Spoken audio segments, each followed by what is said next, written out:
A crucial battle is unfolding in the legal arena, with a bold statement from the Trump administration seeking to halt a recent court ruling on SNAP funding.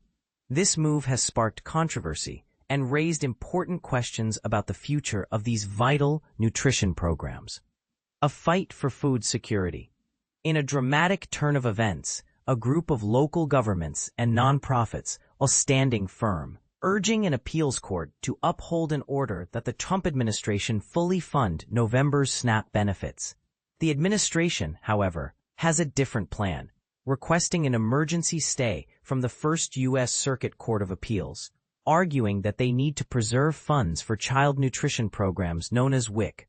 The administration's request sets a tight deadline, asking for a ruling by 4 p.m. Eastern Time on the same day.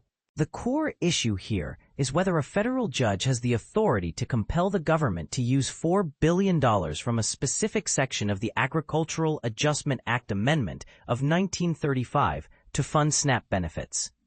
A complex web of funding and priorities. The Trump administration justifies its position by stating that these funds are essential for WIC programs, and using them for SNAP would be akin to starving Peter to feed Paul. They argue that allowing beneficiaries of mandatory spending programs to force the agency to transfer funds would create an unmanageable situation, turning the federal budget into a complex game of musical chairs.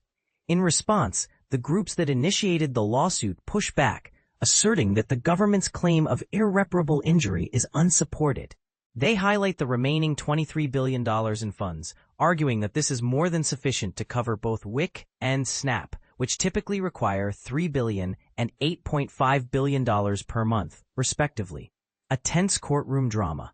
During a heated court hearing on Thursday, Judge John McConnell Jr. accused the Trump administration of withholding SNAP benefits for political reasons. The judge's ruling ordered the administration to fully fund SNAP for November by Friday, directly addressing President Donald Trump's statement that SNAP funding would not resume until the government reopened from the ongoing shutdown. The Trump administration, in its court filing, defended the president, stating that he was merely stating a fact and not using SNAP as leverage. They argue that it is up to Congress to solve the crisis caused by the lapsed appropriation. The government's request to the Circuit Court is to allow the U.S. Department of Agriculture, which oversees SNAP, to continue with partial payments and not be compelled to transfer billions of dollars from another safety net program without certainty of replenishment.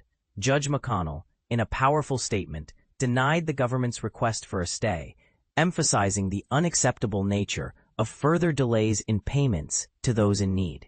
He asserted that people have already... Should the courts have the final say in these matters, or is there a better way to resolve such funding disputes?